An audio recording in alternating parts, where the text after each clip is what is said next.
அமைதி ஒப்பந்தம் கையெழுத்திடப்படுவதற்கு தயார் நிலைக்கு உருவாகிவிட்டது என்று சொல்லி பாகிஸ்தானுடைய பிரதமர் ஷெபாஸ் ஷரீப் எக்ஸ் பக்கத்தில் வெளியிட்டிருக்கக்கூடிய அறிவிப்பில் சொல்லியிருப்பதை நம்ம பார்க்க முடியும். மிக விரைவில் இரு தரப்பாரும் கையெழுத்திட்டு விடுவார்கள், அதுதான் முழு உலகுக்கும் மகிழ்ச்சியான செய்தி என்பதையும் இன்றைக்கு பாகிஸ்தானியர்கள் சொல்லிக் கொண்டிருக்கக்கூடிய செய்திகளும் வெளியாகி கொண்டு வரக்கூடிய நேரத்தில் தான் இதுக்கு மேல அமெரிக்காவால் தாக்குப்பிடிக்க முடியலன்னு ஆயிடுச்சு. அதனால யுத்தம் பண்றதுல ஏன்னா அமெரிக்க அதிபர் டொனால்ட் ட்ரம்ப் பொறுத்தவரை அவரும் அடுத்த தேர்தலை இலக்கு வச்சுக்கிட்டு இருக்கிறாரு. வரக்கூடிய நவம்பர் மாதம் இடைக்கால தேர்தல் வருகிறது, அதுல அவர் தோத்து போயிடக்கூடாது என்கிறதுக்காக அவர் இதை முடிவுக்கு கொண்டு வர நினைக்கிறாரு. இஸ்ரேலிய பிரதமர் பெஞ்சமின் நெத்தன்யாஹு பொறுத்தவரை தேர்தலை தோத்துறக்கூடாதுங்கிறதுக்காக இதை தொடரணும்னு நினைக்கிறாரு. எனவே தொடர்வதா நிறுத்துவதா அமெரிக்கா தான் முடிவெடுக்க வேண்டும் என்கிற இடத்துல அமெரிக்கா இந்த முடிவுக்கு செல்கிறது என்பதை நம்ம பார்க்க முடிகிற அதே நேரத்தில் ஏற்கனவே இந்தியாவுடைய 3 கப்பல்கள் மேல அமெரிக்கா தாக்குதல்களை நடத்தி இருந்துச்சு. அதுக்கு இந்தியா கண்டனத்தை தெரிவிச்சிருந்தாங்க. தெரிவிச்ச கையோட அமெரிக்க அதிபர் டொனால்ட் ட்ரம்ப் நாங்கெல்லாம் தாக்கல, அது ஈரான் தான் தாக்கினாங்க அப்படின்னு சொல்லி இருந்தார். அது இதான் தாக்கல, அமெரிக்கா தான் தாக்கியது என்பது இந்தியாவுக்கே தெரிந்த நிலையில் நேற்று சில இந்திய ஊடகங்கள் இந்தியா கிளம்பிருச்சு, அமெரிக்கா அரண்டு போயிடுச்சு, அமெரிக்காவை ஆட்ட போறாங்க என்றெல்லாம் கருத்து சொல்லியிருந்தாங்க. அது ஒன்றும் கிடையாது. மோடிஜிக்கு அந்த அளவுக்கு தைரியமும் கிடையாது, துப்பும் கிடையாதுங்கிறத புரிஞ்சுக்கிறீங்க.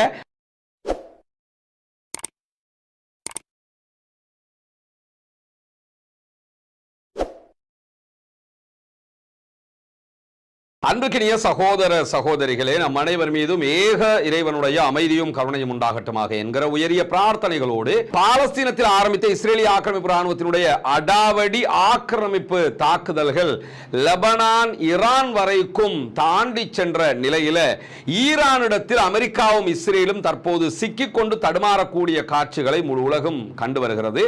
ஈரானோடு ஒரு சமாதான உடன்படிக்கையை கூட முடிக்க முடியாத அளவுக்கு எந்த நேரமும் ஈரான் அமெரிக்காவினுடைய இஸ்ரேலுடைய ஆக்கிரமிப்பு ராணுவங்களுக்கு எதிராக பதிலடி தாக்குதல்களையும் கொடுத்து கொண்டே இருக்கிறது. இந்த நிலையில மத்திய கிழக்கில் சமாதானமும் இல்லை, சண்டையும் இல்லை என்கிற ஒரு நிலை தொடரக்கூடிய சூழல்ல பல நாடுகளும் இந்த யுத்தத்தை முடிவுக்கு கொண்டு வர வேண்டும் என்பதில் ரொம்ப தீவிரமாக செயல்பட்டு வருவதை நம்ம புரிந்து கொள்ள முடிகிறது. குறிப்பாக ஈரான் இதற்கு பல நிபந்தனைகளை விதிக்கிறது. அதிலே ஒரு முக்கியமான நிபந்தனை என்னன்னா, தன்னுடைய நாட்டின் மீது தாக்குதல் நடத்தி நாட்டினுடைய பல பகுதிகளையும் அளித்திருக்கக்கூடிய சூழல்ல அதற்கு நஷ்ட ஈடு வேண்டும். அதே நேரம் முடக்கப்பட்டிருக்கக்கூடிய ஈரானுடைய சொத்துக்கள் விடுவிக்கப்பட வேண்டும் என்கிற செய்திகளை எல்லாம் தொடர்ந்து வலியுறுத்தி கொண்டு வருகிறது.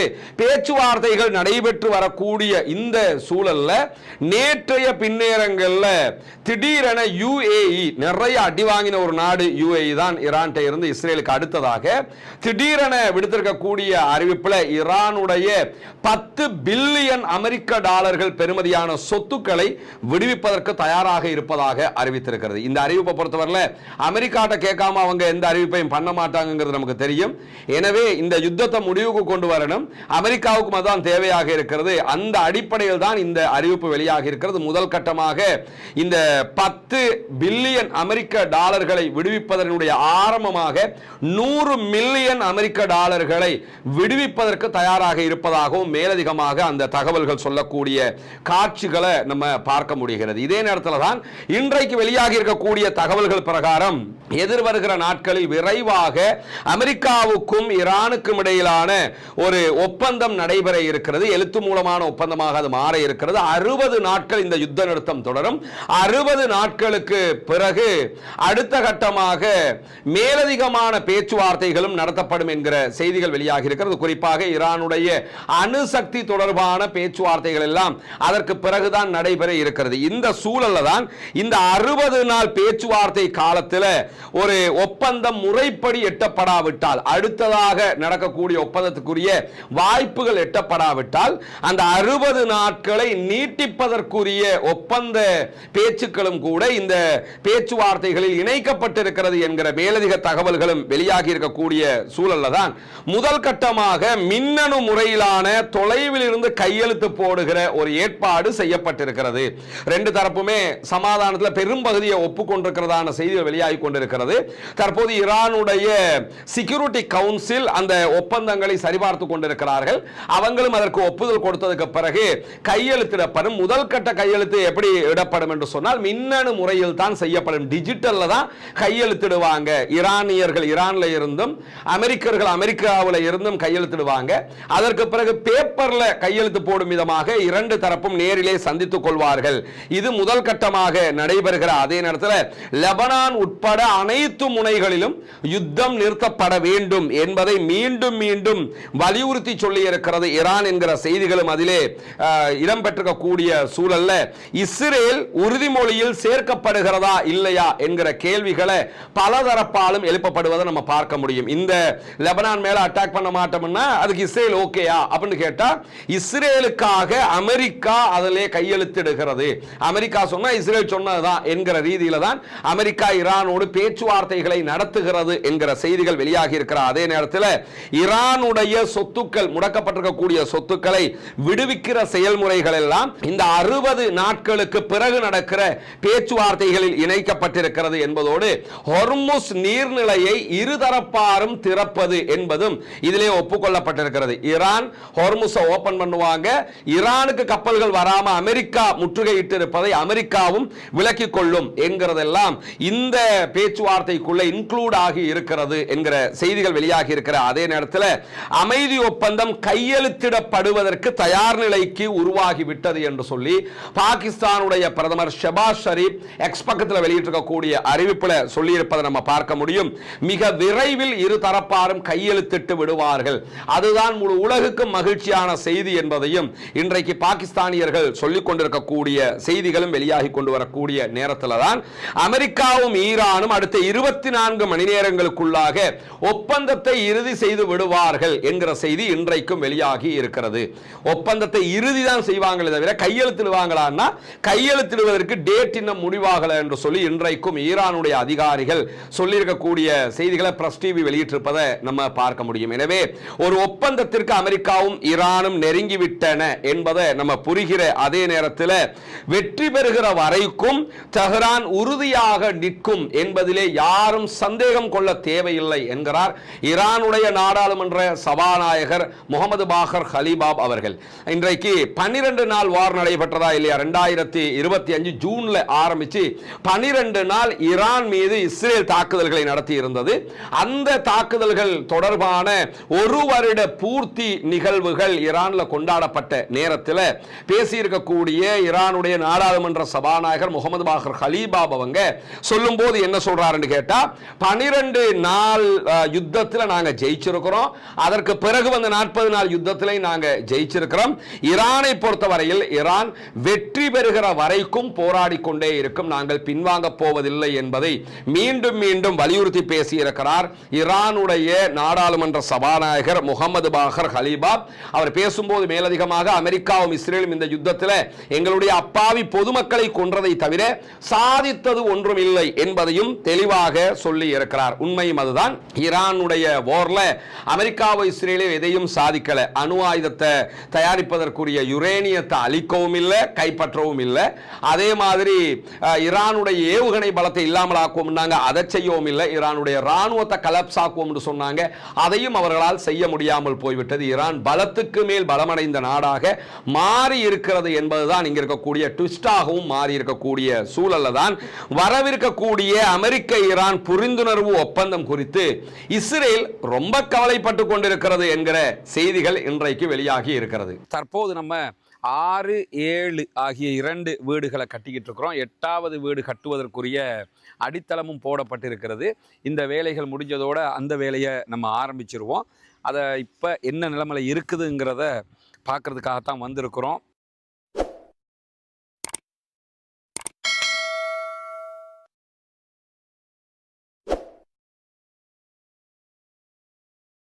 அன்பிற்கினிய சகோதர சகோதரிகளே, நமக்கெல்லாம் தெரியும் இஸ்லாத்தை ஏற்றுக்கொண்ட சகோதர சகோதரிகளுக்கான ஒரு வீடமைப்பு திட்டத்தை இலங்கையினுடைய கிழக்கு மாகாணம் பொத்துவில்ல நம்ம செஞ்சு வர்றோம். ஆல்ரெடி 5 வீடுகள் கட்டி கொடுக்கப்பட்டு விட்டது உரிய சகோதரர்களிடத்தில். அல்ஹம்துலில்லாஹ், அதற்காக உதவி செய்த அத்தனை பேருக்கும் அல்லாஹு தாலா அருள் புரிய போதுமானவன்.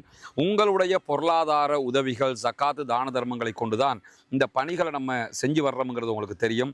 எந்த ஒரு நிதி நிறுவனத்திடமிருந்தும் பணத்தை கொண்டு வந்து இந்த பணிகளை நம்ம பண்ணலை. யூடியூப் சேனலில் நம்ம அறிவிச்சுக்கிட்டே இருக்கிறோம். அதை பார்க்கிற சகோதரர்கள் செய்யக்கூடிய உதவிகள் மூலமாகத்தான் இதுவெல்லாம் நடைபெற்று வருகிறது. அந்த அடிப்படையில் தற்போது நம்ம 6, 7 ஆகிய 2 வீடுகளை கட்டிக்கிட்டு இருக்கிறோம். 8வது வீடு கட்டுவதற்குரிய அடித்தளமும் போடப்பட்டிருக்கிறது. இந்த வேலைகள் முடிஞ்சதோடு அந்த வேலையை நம்ம ஆரம்பிச்சிருவோம். அதை இப்போ என்ன நிலைமையில் இருக்குதுங்கிறத பார்க்குறதுக்காகத்தான் வந்திருக்கிறோம். பண உதவி செய்யக்கூடிய சகோதரர்கள் அவர்கள் தரக்கூடிய பணத்திற்கான வேலை நடைபெறுகிறதா என்பதை தெரிந்து கொள்ள வேண்டும் என்பதற்காகத்தான் இந்த வீடியோக்களை நம்ம போட்டுக்கிட்டு இருக்கிறோம். எனவே இந்த பணிகள் இப்பொழுது என்ன நடக்கிறது என்பதை வந்து பாருங்கள். வயரிங்கும் நடக்குதுமா? ஓ, நல்ல மாதிரி இப்போவே அது பேசும்.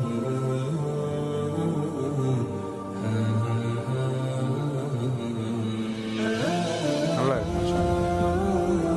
இதை முடிச்சுதாம்மா? இதாக இருக்கு. அஸ்ஸலாமு அலைக்கும். நில்லுங்க வாங்க, வீடியோ எடுத்துட்டு வாங்க. என்ன பாஸ், எப்படி பரவாயில்லையே வந்ததுக்கு?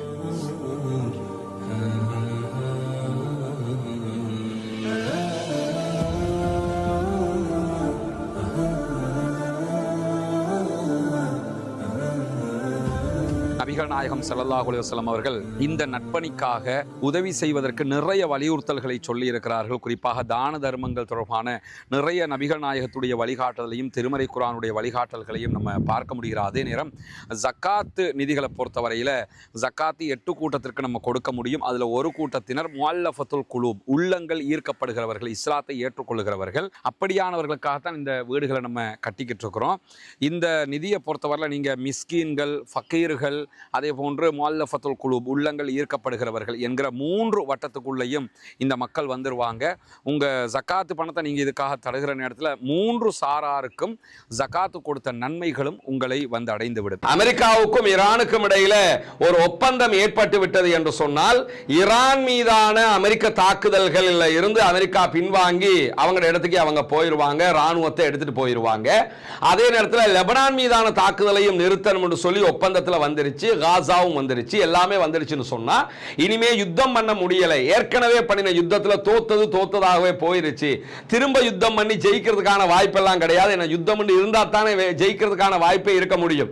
அதனால யுத்தமே இல்லை என்று ஆகும்போது இஸ்ரேலிய பிரதமர் பெஞ்சமின் நெத்தன்யாஹுக்கு அவர் சொன்ன எந்த இலக்கையும் அடைய முடியாமல் போன காரணத்தினால அவரால் இந்த யுத்தத்தில் ஜெயிக்க முடியாமல் போய்விட்டது என்பதே அவருடைய அரசியல் வாழ்க்கைக்குரிய கடைசி அஸ்தமனமாக மாறிவிடும் என்கிற காரணத்தினால்தான் ரொம்ப கவலைப்பட்டுக்கிட்டு எப்படியாவது இந்த யுத்தத்தை உண்டாக்கணும், ஈரானோட அமெரிக்கா செய்கிற ஒப்பந்தங்களை இல்லாமலாக்கணும் என்கிற ஒரு காரியத்தில் தொடர்ந்து இஸ்ரேலியர்கள் ஈடுபட்டே வருகிறார்கள்.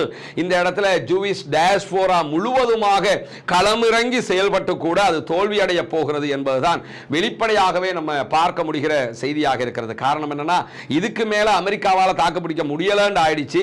அதனால யுத்தம் பண்றதுல ஏன்னா அமெரிக்க அதிபர் டொனால்ட் ட்ரம்பை பொறுத்தவரை அவரும் அடுத்த தேர்தலை இலக்கு வச்சுக்கிட்டு இருக்கிறாரு. வரக்கூடிய நவம்பர் மாதம் இடைக்கால தேர்தல் வருகிறது, அதுல அவர் தோத்து போயிடக்கூடாது என்கிறதுக்காக அவர் இதை முடிவுக்கு கொண்டு வர நினைக்கிறாரு. இஸ்ரேலிய பிரதமர் பெஞ்சமின் நெத்தன்யாஹு பொறுத்தவரை தேர்தலில் தோத்துறக்கூடாதுங்கிறதுக்காக இதை தொடரணும்னு நினைக்கிறாரு. எனவே தொடர்வதால் நிறுத்துவதான அமெரிக்கா தான் முடிவெடுக்க வேண்டும் என்கிற இடத்துல அமெரிக்கா இந்த முடிவுக்கு செல்கிறது என்பதை நம்ம பார்க்க முடிகிற அதே நேரத்தில் ஈரானுடைய 24 பில்லியன் அமெரிக்க டாலர்கள் பெறுமதியான சொத்துக்களை முதல் கட்டமாக விடுவிப்பதற்கு ஒப்பந்த பிரகாரம் அமெரிக்க அதிபர் டொனால்ட் ட்ரம்ப் ஒப்புக்கொண்டிருக்கிறார் என்கிற செய்திகளும் வெளியாகி இருக்கிறது. அமெரிக்க அதிபர் டொனால்ட் ட்ரம்ப் வெளிப்படையாக இதை பற்றி எதுவுமே சொல்லல. நேற்றைய தினம் ஈரானுடைய ஊடகங்கள் இந்த ஒப்பந்தத்தினுடைய சில விதிகளை வெளியிட்டிருந்த சூழல்ல அதெல்லாம் பச்சை பொய், எல்லாம் பொய் மீடியா என்று சொல்லி அவர் எப்படி ஆல்ரெடி சிஎன்எனுக்கு சொன்னாரோ அல்லது பிபிசிக்கு சொன்னாரோ, மேற்கு நாடுகளுடைய ஊடகங்களுக்கு சொன்னாரோ அதே வார்த்தையை எதுக்கும் பயன்படுத்தி எல்லாமே பச்சை பொய், ஃபேக் மீடியா அப்படின்னு சொல்லி எல்லாம் அவர் ரொம்ப காட்டமாக சொல்லியிருந்த காட்சிகளை எல்லாம் நம்ம பார்த்திருக்கிறோம். இந்த நிலைமையில தான் தற்போது 24 பில்லியன் அமெரிக்க டாலர்களை விடுவிப்பதற்கு அமெரிக்க அதிபர் டொனால்ட் ட்ரம்ப் முடிவெடுத்திருக்கிறார். ஏன்னா அதையாவது விடுவிச்சா தான் இவங்க சமாதானத்துக்கு வருவாங்கிறது தெரியும். எனவே இந்த இடத்துல அமெரிக்கா தான் பலவீனப்பட்டிருக்கிறது என்பது மீண்டும் மீண்டும் வெளியாகக்கூடிய செய்திகளில் இருந்து நம்ம புரிந்து கொள்ள முடிகிற அதே நேரத்தில் அமெரிக்காவினுடைய முதல் நாள் தாக்குதல் பிப்ரவரி 28ஆம் தேதி ஈரான் மேல அவங்க தாக்குதல் நடத்துறாங்க. அந்த தாக்குதல் 24 மணி நேரங்களுக்குள்ளாக ஈரானுடைய ஆன்மீக தலைவர் ஆயத்துல்லா அலி ஹாமனி கொல்லப்பட்டிருந்தார் என்பது நமக்கு தெரியும். தற்போது அவருடைய மகன் முஜ்தபா அலி ஹாமனி தான் ஈரானுடைய ஆன்மீக தலைவராக செயல்பட்டு வரக்கூடிய சூழல்ல ஆயத்துல்லா அலி ஹாமனியுடைய ஜனாசா அடக்கம் செய்யப்படாமல் இன்னும் இருக்கிறது. மார்ச் மாதம் அவருடைய ஜனாசாவை அடக்கம் பண்ணணும் என்று சொல்லி முடிவெடுத்திருந்தாங்க ஈரானுடைய அரசு. ஆனா மார்ச் மாதத்துக்கு பிறகு இஸ்ரேலுடைய யுத்தம் நீடிச்ச காரணத்தினால ஜனாசாவை அவர்கள் அடக்கம் செய்யவில்லை. தற்போது அடுத்த மாதம் ஜனாசாவை அடக்கம் செய்வதற்கான ஏற்பாடுகளை செய்து கொண்டிருக்கிறார்கள். முதல் கட்டமாக அவருடைய சொந்த ஊராக இருக்கக்கூடிய ஈரானுடைய மிக முக்கியமான ஊர்களில் ஒன்றாக பார்க்கப்படக்கூடிய மஷ்ஹதுக்கு ஜனாசா எடுத்து செல்லப்படும் அப்படின்னு சொல்லிட்டு அதற்கு பிறகு தெஹரான், அதற்கு பிறகு கும் ஆகிய நகரங்களுக்கும் அவருடைய ஜனாசா கொண்டு வரப்படும், மக்களுடைய பார்வைக்காக வைக்கப்படும் என்கிற நிலையில இறுதி ஜனாசா அடக்குகிற நிகழ்வுகள் ஜூலை மாதம் 4ஆம் தேதி ஆரம்பிக்கப்படும். ஆனால் ஜூலை 9ஆம் தேதி தான் அவருடைய சொந்த ஊராக இருக்கக்கூடிய மஷ்ஹதுக்கு மீண்டும் எடுத்து செல்லப்பட்டு அங்கேயே ஜனாசா அடக்கம் செய்யப்பட இருக்கிறது என்கிற தகவல்களை இன்றைக்கு ஈரானுடைய உத்தியோகபூர்வ செய்தியாக நம்ம பார்க்க முடிகிறது. இப்படி அவருடைய ஜனாசா அடக்கத்திற்கான நேரத்தையும் தற்போது குறித்திருக்கிறது ஈரான். ஏன்னா ஒரு யுத்தம் முடிவுக்கு வரப்போகிறது என்கிற காரணத்தினால இந்த ஏற்பாடுகள் அவங்க செஞ்சிருக்கக்கூடிய சூழல்ல இன்றைக்கு வெளியாக இருக்கக்கூடிய ஒரு மேலதிகமான செய்திகள் ஒமான் கடற்கரைக்கு அப்பால் இருக்கக்கூடிய ஒரு பகுதியில் இருந்த ஒரு கப்பல் மேல ஒரு தாக்குதல் நடத்தப்பட்டிருக்கிறது. இந்த தாக்குதலை யாரு நடத்தினார்கள் என்பது இதுவரைக்கும் வெளியாகல. ஏற்கனவே இந்தியாவுடைய 3 கப்பல்கள் மேல அமெரிக்கா தாக்குதல்களை நடத்தி இருந்துச்சு. அதுக்கு இந்தியா கண்டனத்தை தெரிவிச்சிருந்தாங்க. தெரிவிச்ச கையோட அமெரிக்க அதிபர் டொனால்ட் ட்ரம்ப் நாங்கெல்லாம் தாக்கல, அது ஈரான் தான் தாக்கினாங்க அப்படின்னு சொல்லி இருந்தார். அது இதான் தாக்கல, அமெரிக்கா தான் தாக்கியது என்பது இந்தியாவுக்கே தெரிந்த நிலையில நேற்று சில இந்திய ஊடகங்கள் இந்தியா கிளம்பிருச்சு, அமெரிக்கா அரண்டு போயிடுச்சு, அமெரிக்காவை ஆட்ட போறாங்க என்றெல்லாம் கருத்து சொல்லி இருந்தாங்க. அது ஒன்றும் கிடையாது. மோடிஜிக்கு அந்த அளவுக்கு தைரியமும் கிடையாது, துப்பும் கிடையாதுங்கிறத புரிஞ்சுக்கிறீங்க. அவர் அதெல்லாம் செய்யல. எங்க ஆக்களுக்கு போட்டு அடிச்சு என்கிற லெவல்ல தான் இந்தியா கேட்டுக்கிட்டு இருக்கிறாங்க. அதனால தான் அதை டைவர்ட் பண்றதுக்காக டொனால்ட் ட்ரம்ப் இந்த வார்த்தையை சொன்னார். ஆனால் இந்தியாவுக்கு தெரியும் அது அமெரிக்கா நடத்திய தாக்குதல் தான் என்று. இந்த நிலையில தான் ஓமான்ல இன்றைக்கு நடத்தப்பட்டிருக்கக்கூடிய தாக்குதல் யார் நடத்தினார்கள் என்கிற விவரங்கள் இதுவரைக்கும் வெளியாகவில்லை என்கிற செய்திகளுக்கு மத்தியில் இன்றைக்கு வெளியாக இருக்கக்கூடிய இன்னும் ஒரு முக்கியமான செய்தி என்னென்று கேட்டால், மேலதிகமாக ஈரானுக்குள்ள இன்னும் 100 பேர் கைது செய்யப்பட்டு அவருடைய சொத்துக்கள் முடக்கப்பட்டிருக்கிறது. துரோகிகள் என்று அடையாளம் காணப்பட்டிருக்கிறார்கள். யுத்த நேரத்தில் இஸ்ரேலுக்கும் அமெரிக்காவுக்கும் ஆதரவாக நாட்டுக்கு எதிராக தேச துரோகத்தில் ஈடுபட்டார்கள் என்கிற காரணத்தினால அவர்கள் தற்போது கைது செய்யப்பட்டு அவர்களுடைய சொத்துக்கள் முடக்கப்பட்டிருக்கிறது.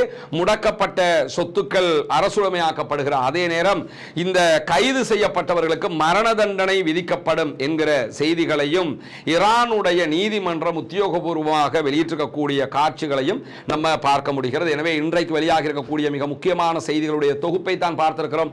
தொடர்ந்து இணைந்திருங்கள். ரஸ்மின் மேசி நியூஸ் மற்றும் ரஸ்மின் டாக்ஸ் ஆகிய 2 சேனல்களோடு வரக்கூடிய செய்திகளை உடனுக்குடன் உங்களுக்கு கொண்டு வந்து தருவதற்கு தயாராக இருக்கிறோம். ஆக்கிரமிப்புகள் ஓய வேண்டும், ஆக்கிரமிப்பாளர்களும் ஓய வேண்டும் என்கிற உயரிய பிரார்த்தனைகளோடு ஆக்கிரமிப்பாளர்களுக்கு எதிராக தொடர்ந்தும் ஜனநாயக ரீதியாக குரல் எழுப்புவோமாக. வாஹ்ரு தஅவானா அல்ஹம்துலில்லாஹி ரப்பில் ஆலமீன்.